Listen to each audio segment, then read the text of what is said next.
Hello, I'm Gwen Eiffel, and this is the Washington Week Webcast Extra. I'm joined around the table by Peter Baker of the New York Times, Michael Duffy of Time Magazine, Karen Tumulty of the Washington Post, and Jeff Zeleny of ABC News. ABC News. We asked for your questions this holiday week and answered a bunch of them in the main show, but we have just a few more for the web.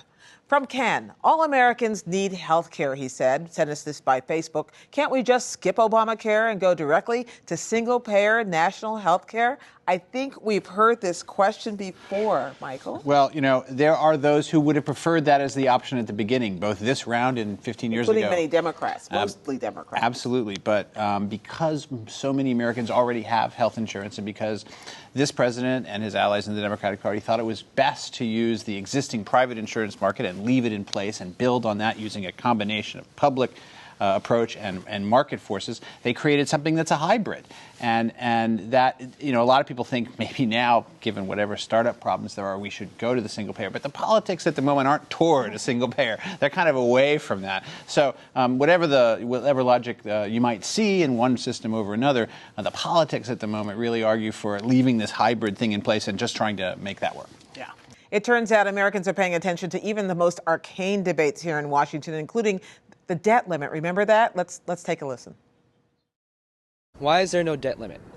I am a 17-year-old. Next year I'll be able to vote.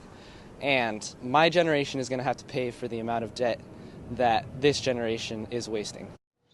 That's a real frustration. Yeah, no, it really does. There is actually a debt limit, of course. The problem is that it keeps going up, and the most recent state is $17 trillion. It's going to be reached, they think, in June, and Zach and his generation will, in fact, be picking up a lot of the burden of that. And I think that that's underlying so much of the debate, this notion of generational redistribution, right, that we're passing along to the next generation. And what he's actually saying is there ought to be less debt. He thinks there ought to be a real limit that's less than what we're doing right now. And in fact, we're not coming down in debt, we're going up in debt. What we are, though, is coming down in the deficit, which is the annual difference between spending and taxation, and that will make the debt go up slower than it had been. That may be of small consolation to Zach, but over time, that will make a difference. There is a popular theory out there that the reason for Washington dysfunction, I hear it all the time, is that it's not the fact of what's happening in Washington, but the fact that nobody ever leaves Washington. So let's listen to this question that came out of California. Aren't two of our biggest flaws the fact that gerrymandering has gotten so extreme and the fact that lobbyists have so much power that our government is run basically on legalized bribery? And how can we fix these two problems? Legalized bribery, Jeffrey? I'm not sure about legalized bribery. That's certainly an opinion, and sometimes it may look like that from the outside. But look, I think he hit the nail on the head with the gerrymandering and how congressional seats are drawn, as we talked about in the show just a little bit ago. I mean, the lines are drawn to keep the same members of Congress in office.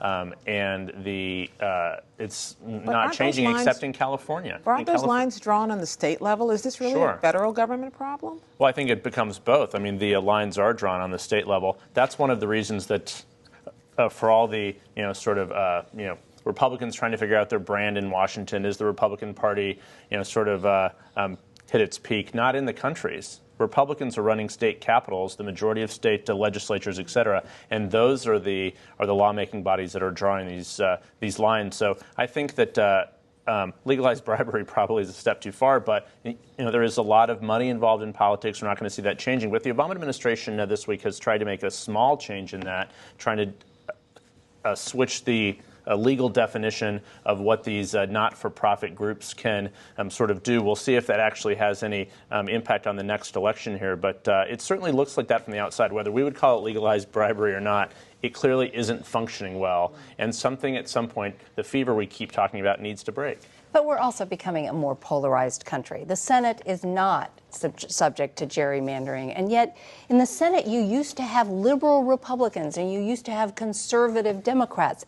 those people have all essentially been wiped out. So because of primaries, though, right? Which is sort of the same. I mean, well, it's not entirely because of primaries. I mean, and again, you see, I believe, too, that the country itself has divided much more than it was in the past into two camps. So now the most liberal Republican in the Senate is more conservative than the most conservative Democrat. There used to be a lot of overlap. Our states effectively have become gerrymandered districts. We tend to live near people who agree with us now. So if you're from New England, you're more likely to be Democratic. If you're from the South, you're more likely to be Republican. Too. And reinforced by your media. There's an interesting statistic I read in Politico magazine recently. It says that the number of density in a congressional district tells the story. If you live in a place with 800 people per square mile or above, you're more likely, 2/3 of the likely to be voting Democratic. If you live in a place with 800 or fewer per square mile, it's 2/3 likely to be Republican.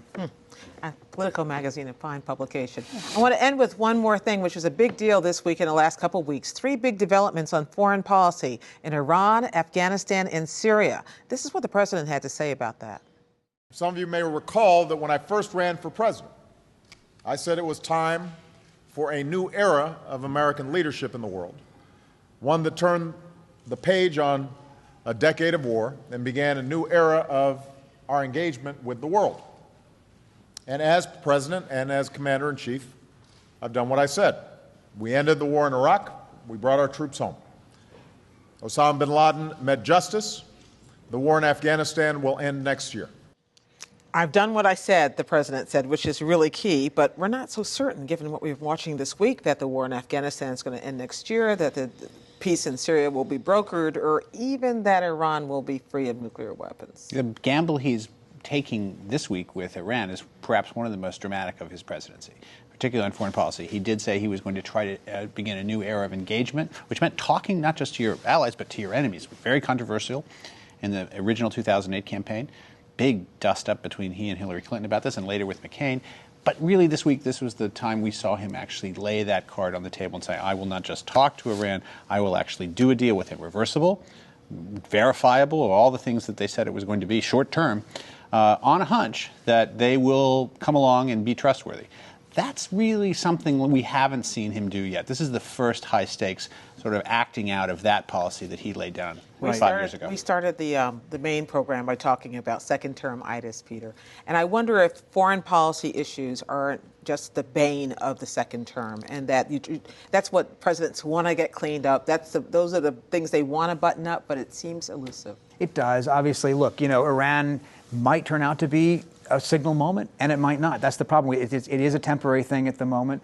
The Syria deal right now, are we going to get rid of chemical weapons by teaming up with Russia? Seems like it's working at the moment, but you can see all sorts of possible pitfalls ahead where it doesn't. Look what happened with the Arab Spring, the Egyptian, revolution and counter-coup in effect. So many things can happen. Just a few days ago, we thought we had an agreement with Afghanistan to keep a small residual force there after the pullout of most troops in 2014, and then suddenly Karzai blows it up and says, well, wait a second, I'm not sure, I'm not going to sign it until after the spring. I'd like to have these more concessions. So every time I think a president feels like he gets someplace, something comes along to make him feel like it's kind of coming unraveled again. It is frustrating, but thank you, everybody, for helping us to understand. Now you all get out there and shop until you drop, and we'll see you again on the next Washington Week Webcast Extra.